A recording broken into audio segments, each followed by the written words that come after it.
Let's cross over now to Alison Kaplan-Sommer, a journalist with Haaretz newspaper in Tel Aviv. Alison, what's the latest on the ground in Israel? The latest on the ground is that there are massive ground forces surrounding Gaza. The IDF is prepared to add a ground invasion to the intensive air attacks that have been going on for the past 10 days after the brutal incursion by Hamas forces into Israel, in which hundreds were slaughtered and thousands were injured, and nearly 200 Israelis were kidnapped into Gaza. There are signs that the northern front may be heating up, that Hezbollah may be attempting to join the conflict. An incursion into Israel from the north was intercepted just this morning, and many northern communities have been completely evacuated by the Israeli forces to keep the people there safe in case there is some sort of massive outbreak on Israel's northern border. So in short, it looks like large-scale conflict will continue and intensify in Gaza in the south for sure, and it's a question mark as to whether or not Israel will end up fighting a two-front war, whether or not there will be an assault from the northern side. Alison, welcome to Talk Today. I've been very vocal in my support and my condemnation for what those terrorists and those atrocities that happened last week. And I absolutely respect and understand that the hostage situation changed everything and that Israel has a right under international law to get its people back. However, I have to put this to you because in the balance of what we do, we have to look at both sides. Whilst not negating what these terrorists did to innocent Israeli victims and how the Israeli community in this country has had to deal with massive anti-Semitic attacks on the streets, we have to address a humanitarian pending disaster. We know, do we not, that Hamas tunnels, building things under hospitals, they're using these people as human shields.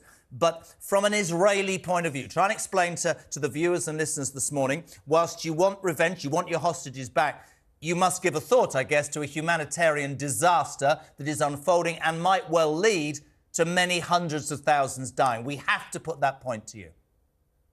I would hesitate to use the word revenge. I think the question is Israelis are focused on prevention and deterrence, that what happened was so outrageous. They want to make sure that it doesn't happen again. And in the past, this is a story of 20 years, right, of ongoing assaults from Gaza taking place into Israel. So, you know, Israel has tried to deter again and again and again with increasing levels of consequences of discouraging this kind of thing, and it's been unsuccessful. And this is sort of just the capstone of its failure.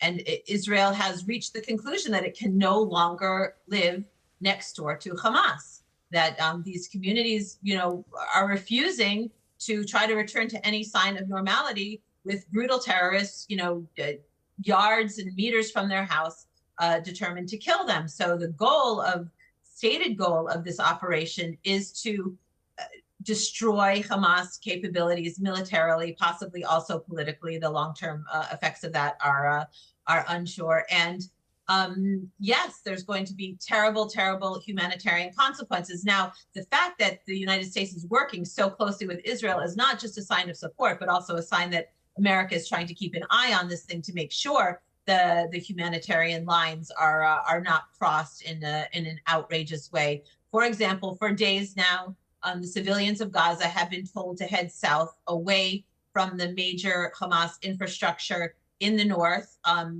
you know, as much as possible, as much as Hamas is trying to prevent them from doing so, because they care more about their strategic installations apparently than they do about civilian lives.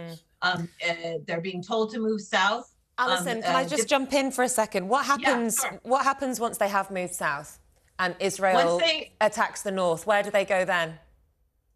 Well, presumably they stay in the south, and for example, Israel has kept the water on in southern Gaza to try to you know, prepare their humanitarian ability to drink water. Listen, it's a terrible situation. Nobody in Israel has the goal of humanitarian suffering on the part of Gazan civilians. But right last now night, Alison, I have to put this to you just really, really quickly. Yeah. Israel's Sure. ambassador to the UK denied that there was a humanitarian crisis on this very channel.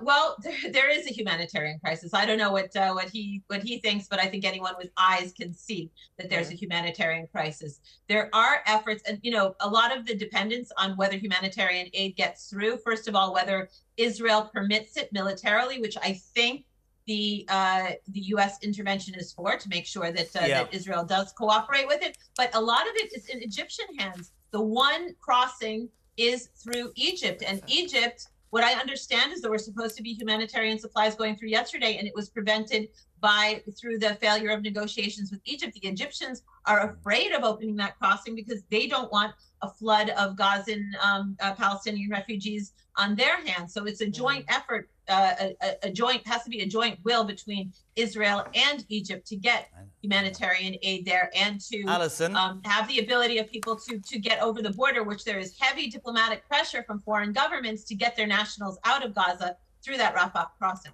Alison, Captain Summer, really appreciate you joining us. We're taking all sides quite rightly and getting as much information as we can on this escalating problem